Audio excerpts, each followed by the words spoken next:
Yes, people, how are we all doing? Welcome all back to the channel for the Liverpool versus AC Milan preview. It is the first game in the Champions League season for us.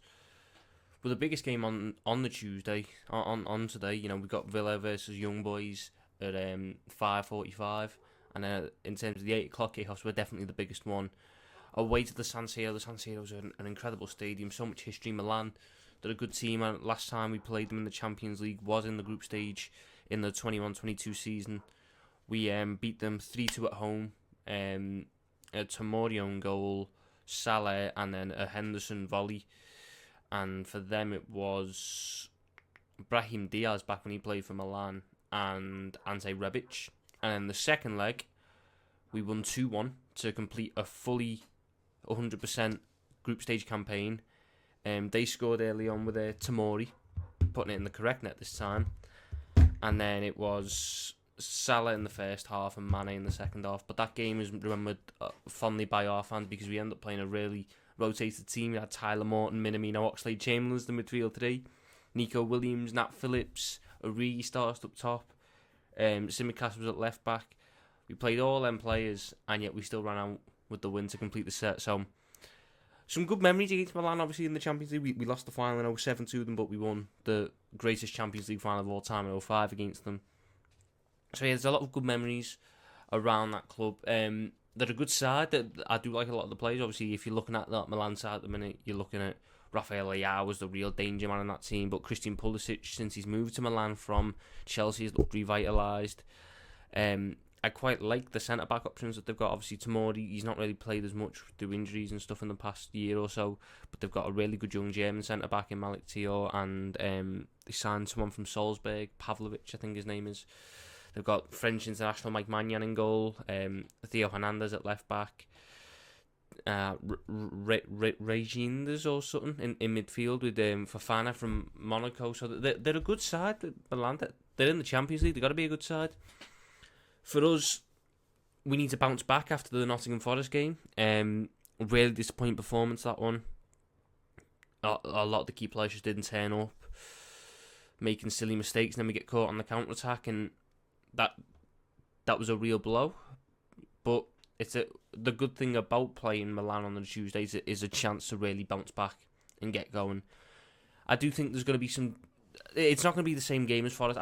Because I think one of Forest's strengths when they played us was they really did sit back and they set up such a good. I don't like to call it a low block because it wasn't necessarily a low block. It was just a really solid mid block that we couldn't break down. And by the time that we did break it down, they had a solid wall of defenders there. I wouldn't necessarily call it a mid block or a low block. It'd be close to a mid block, but it was just really well executed. And when we finally broke them down, the likes of Trent and the likes of Salah and the likes of Szoboszlai were the main three culprits. The final ball was horrendous. They were failing to hit the attackers who were making the runs, and ultimately, as the second half wore on, we lost confidence. We started panicking. We started rushing, and that played into Forest's hands. And Nuno and his team mastered the game plan. I don't think that's going to happen against Milan. Partly because I think Arne Slot will have seen that issue and dealt with it in training today, because I'm recording this on the Monday. They've dealt with that in training today before they fly out with it. There'll be meetings about it, and also just in terms of a game state, you're going away to the San Siro. Milan aren't necessarily a team who are going to park the bus and sit deep at home. They're going to be a team that, especially under Paulo Fonseca, the manager, going to try and impose themselves onto the game and really put us onto the back foot and try and dominate their home tie. Because the one thing I will say about this this new Champions League format, I'm a big fan of it, personally. I'm a really big fan of this new format. But it puts a new type of pressure on games. I think Milan are looking at this as one of the must-wins, because you really want to finish in the top 8. Finishing 9th to 24th now is really tough, because it's an extra 2 games against a really good opposition. And as footballers are playing more and more games, and there's more and more being said about the amount of games that they're playing, you want to try and minimise that. And I think both teams would really rather avoid having to play another 2 games at the turn of the new year. So I think both teams are going to go for it in this game. I do think our squad is better than Milan's. I do think we have a better starting 11. But I also think that there are going to be some changes. I think Slot is going to make his first set of, not rotations, but his first, the only change he's made so far has been Canati for Quonset. I do think you're going to see a couple more in this game, and rightly so, because you can't reward. I'm going to say reward. I don't think it's the correct term, but you can't sort of reward that performance that you saw on Saturday with a number of starts for everyone again. So I'm looking forward to it. The Champions League, the best competition in the world. Nothing better than a good Champions League night. I missed it so much last year when we were in the fucking Europa League. That was horrendous. And I think that it's a chance for Slot and Liverpool to re-establish that we are one of the big boys in this competition, and to remind everyone that, we are going to be a threat this year. And I think we could have a real statement performance. I really do, especially trying to bounce back from that Forest defeat. In terms of the lineup that I want to see us play, I'll show you here. So Milan have mainly set up in a 4-2-3-1 this season, and we're probably going to set up in the same way as we have done for the majority of the season. In goal, it's obvious it's going to be the boy Alisson Becker. Left back's an interesting one, because Robertson, I don't think he's been as bad as people have made out this season, but Forest really wasn't a great game. I do think that's down to the tactical setup that was used. I don't understand why, against Nottingham Forest, Andy Robertson was sitting in this area of the pitch. He's not got the technical quality to sit in this part of the pitch. He needs to be running touchline, if anything. But I am going to start him for this game, because up against Christian Pulisic, who has been very good at Milan, you want your best defenders there. So Robertson will be my left back. Left centre back, it's the captain Virgil van Dijk, obviously. One of the only players who left that Nottingham Forest game with a semblance of a decent performance. I thought the defence was actually pretty good against Nottingham Forest. It was just they caught us on a counter-attack, and Van Dijk wasn't really at fault for that. The right centre-back, I know that a lot of people are saying that this is the game for Quonset. I personally felt Forest was the game for Quonset. This is definitely a game for Canati, because going up against the pace that Milan have, you need your quicker centre-backs, and Canati is that. And then right back, I know he had a really bad time against Forest in terms of his on-the-ball quality, but you can't drop Alexander-Arnold, and this certainly isn't a game for Conor Bradley, if anything. There's going to be games for a lot of the other rotation pieces. This is the opening night of the Champions League. This is not a game to rotate in, especially going away to the San Siro, one of the most historical stadiums in the world. You don't rotate in the Champions League. You treat the competition and you treat the teams in this competition with the respect they deserve. Milan are a historical outfit. They're one of the greatest sides in this competition's history. You have to treat them with respect. So the idea that I'm seeing some people going, well, you can start Tsimikas and Quonset and Bradley and Endo and Jones and do a full rotation. No. Bear in mind, we're only 5 games into the season. You don't need rotation yet. Your players should not be blowing out their arse 5 games into a season, especially not after they just had 2 weeks off with an international break. Or not off, but where they're not playing multiple games for the most part. So you don't need to rotate yet. You don't need to start getting into the swing of things. I really don't think so. So I'd go for the same back four that is played for the majority of this season. In the midfield, I think it's got to be Mr. 38, Ryan Gravenberch. He started the season brilliantly, had another really good game against Forest, was let down a little bit by his teammates. And I also think with Gravenberch, the one gripe I've had so far, it feels like at times he's so good on the ball, Gravenberch, but he almost doesn't believe in himself to do it. So there was plenty of times where he would be sort of in this position with the ball, and he's got the ability, my God, he's got the ability to just fizz a pass through the lines for whoever's in this half channel, or dink a ball over the top for whoever's waiting out wide, or spread the play across. He's got that much technical ability and that much quality with the pass, but whether it's an instruction or whatever, he would instead just lay it back off, and I do felt that contributed a little bit to the lack of tempo that we had against Forest. I'd like to see that point change a little bit in this game, and I do think it will, because you're playing a top team who are going to give you a little bit of space to work with, and hopefully this is where we'll see, Gravenberch keep performing at the levels that he has shown so far this season, because everyone has rightly been impressed with him. Alongside him, your most important midfielder in the team, Alexis McAllister. I think that McAllister is... You saw when he went off against Nottingham Forest, we lost any semblance of control and any semblance of tempo. There was a weird sort of narrative thing going on this international break where everyone's starting to slag off McAllister and saying that he's not that good and that his ceiling's not this high and this, that and the other. And then the first game back, we look horrendous without him on the pitch. That just says... That says it all, really. Alexis McAllister is one of the most important players in this team. He's one of the best midfielders in the Premier League. Let's put some respect on his name. 100% it's going to be a McAllister Gravenberch pivot. You're going up, you're going away from home to a top team. You don't want to be taking risks. I've seen some people saying, well, maybe you could start Curtis Jones there. Curtis Jones hasn't started the game. He's been injured. This is not the game to throw him into.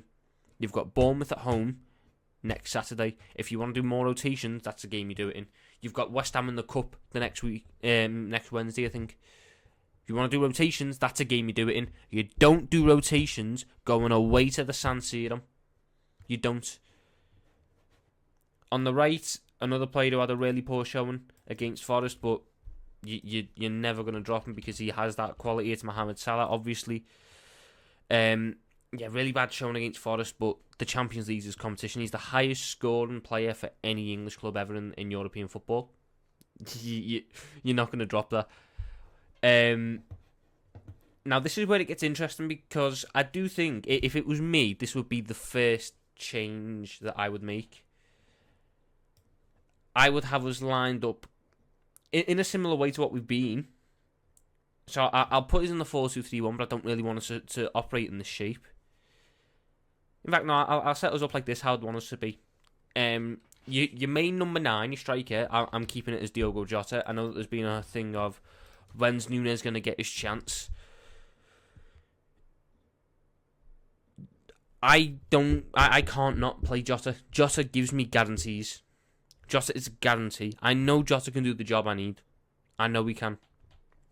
Maybe I'm not fully against the idea of Núñez starting this game, but for me, just because I know Jota's a better finisher, I know his link-up's there, I know I know I can trust his pressing as well. Diogo Jota starts for me. And then, alongside him, the guy who I'd have dropping a little bit deeper and linking up the players, Cody Gakpo. I think we're going to see a lot of Cody Gakpo this season. I know that Slotting has said that he sees Gakpo as a left-sided winger. But I personally see... I do agree with him. I do think his best position is as a left winger. But I also think that you could get him operating in this sort of sector here. Because what Gakpo has that no one else in this team does, he is a really good driver with the football. Soboslai's got it as well, but Gakpo brings it, and I've always trusted Gakpo's quality of pass a little bit more. I could see us ending up in situations where, let me put in my last guy as well. The last guy that would be starting would be Luis Diaz. Probably him and Jota were the two best attackers against Forest, but that wasn't hard. But for me, I look at it this way. We could end up attacking in somewhat of this. It should be effectively that, with them two being really close together to link up. And then Gravenberch sits there, Van Dijk's there, Konaté's there. And all of a sudden, what you've got then is Gakpo can drop into this sector here. Mainly, I want Gakpo, if I can pull up me... That's not it. If I can pull up me square to just occupy this half space. That half space is where Gakpo should be operating. I think he'll get really good output out of him there. Because he's in that position, he can sit there and either float across in towards the back post, where you should have on-runs from Salah and Jota. He can do close little link-up interplay with Diaz and Robertson, create triangles, drag people out, playing behind, Diaz is in. Or he's in a position where Cody Gakpo's got one of the better shots on him in the Liverpool team. Cody Gakpo can strike a ball well. If he's in this position, unmarked, I wouldn't be against him having a little pop, seeing what he can do. I think that area is where you want to get Gakpo operating. And Szoboszlai, I'm not going to be one of the guys who's jumping on the hate train of Szoboszlai at the minute and going, oh my god, he's this, he needs to show this, he needs to do this, he's crap, he's this, he's that, yada, yada, yada. I want to see Gakpo have a chance. And I do think that Szoboszlai, you need to at least make a bit of a statement after Forest in terms of dropping someone. And Szoboszlai he does end up, in turn, being the easy option to pick. Doesn't make it the incorrect call, but he does end up being the easy option. And I feel like Gakpo needs an opportunity. And people can listen to this and go, well, maybe then you should be giving Núñez that opportunity because Núñez deserves the same thing. And I'm not 100% against that. I look at Gakpo, though, and you've got to go off what you've seen recently. To end last season, Cody Gakpo was our best forward for the last month of the season. Then went on and had a really good Euros making team in the tournament. Darwin Núñez had a really bad end of the season and didn't have the greatest of Copa Americas. You go to the guy who's got more form in them. Plus, I think Gakpo's a better presser and I think he's got more IQ. So you're going away to a tough ground here. You need your smart players there. This is how I would set us up. I wouldn't be shocked if there was one or two more changes. I wouldn't be shocked if... Because the one thing that does stick in my mind with McAllister is he had to go off against Forest because of that injury that he picked up on international duty.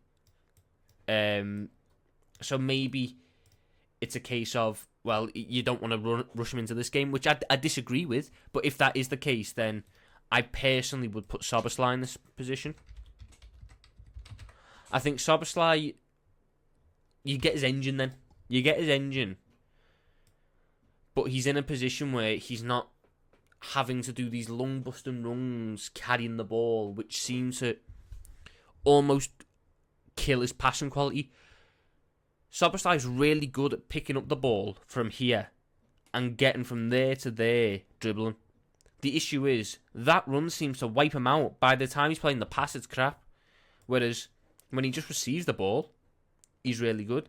I think something that I'm intrigued to see happen with us is I think we're going to end up being left side dominant in terms of overloads. So I think you'll end up seeing, even if Szoboszlai was your 10, something along the lines of this where a lot of the team is focused here, and then you effectively just leave just Salah and Trent. Salah and Trent have the entirety of that side, whether they want to switch positions or switch roles, and you effectively vacate probably about that much of the pitch for them to. Maybe you'll have, someone dropping in if the press is good, like dropping in to sit behind them, or you'll have Jota coming in there to link up. But for the most part, you kind of want to leave them two free in this area of the pitch, so they've got the time to play the passes. They are our two best creators. You don't want to put them in positions where everyone's here and Diaz is there and then Robertson's tucked in there, because it's too crowded. It's way too crowded. Go back. When I look at Mohamed Salah, his best start to a season was the 21-22 season. What you would see at times with our heat maps, or not heat maps, but the average position maps, it was when Jota was up front. Jota would basically sit there, and you'd have Trent kind of inside. You'd have Fabinho in this case there, two midfielders, Trent sitting just there, and Salah was just basically on an island there. Because if you take men away from him, you get him into 1v1 situations. And I want to see a Salah versus Theo Hernandez 1v1 situation. I really do. I think that our wingers are better than their wing-backs in terms of attackers versus defenders. And the same can be said regarding, Leão on Alexander-Arnold, maybe to a lesser extent Pulisic on Robertson. But we need to try and get Salah into these 1v1 positions. And I feel like what you've got, if you set us up kind of in this way, where you are slightly left-hand side dominant, you're putting Trent...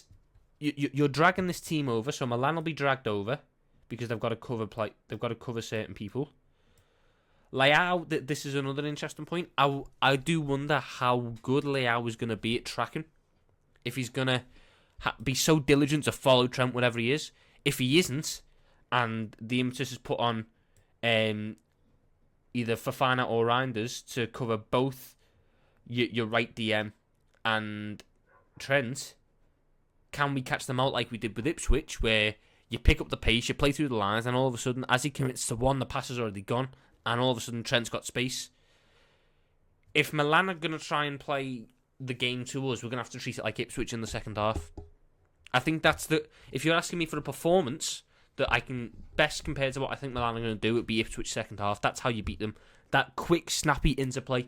You've got to break through the press, and I do think it's going to be a case of Leão will have moments where he switches off defensively, and Trent punishes, and Salah punishes, and this is why I want us to have that left-hand side overload. Keep people away from this side, stretch it out so the guys that are covering this side of the pitch have to do so much running that you can pick them apart with passing. And if you want to go down the left-hand side, what you have then is a really close-knit group of players who can link up together and interchange together to break through. So on this side where it's all about the 1v1s, this side's about cute little interplay, passing through the press, baiting them out, turning, going, driving, getting the ball to Diaz or Gakpo with two of your best ball carriers, pushing through the lines, getting forwards, getting in behind. I do think that's how Slot should look to set up, and I think if you set up like that, you can have a real good performance, because Milan haven't necessarily had the great starts to this season. I know that I think they won the first game of the season on the weekend in a good result, but before that there was question marks about how it was set up. I know that some of the fans have been a little bit disillusioned with what he's been saying, what he's been doing.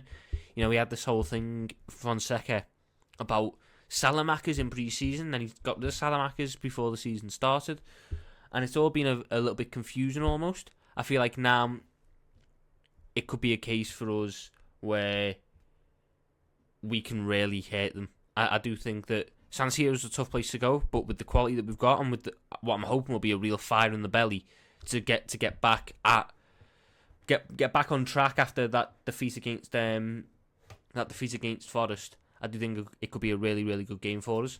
In terms of a score prediction, I'm going to go bold. I'm going to go 3-0. I think it's really time for a statement. I think defensively we'll be solid again. And I think that if he plays Gakpo, I think what you'll have with that 4v4 matchup, I think you've just got so much quality there, and I think you'll pick them apart. I think Salah will get one. I think Jota will get one, and I think Gakpo will get one. I think it could be a real statement performance, and we play so well, and we get back on track that people forget Forest very quickly. But that's it for this one. That's it for this preview. What are your thoughts? What are your predictions? Leave them down in the comments below. Let me know if you like this style of content, if you want to see more. What else you want to see me put out on the channel. I'm all for any ideas for content. Love yous, leave yous, in a bit, ta-ra people.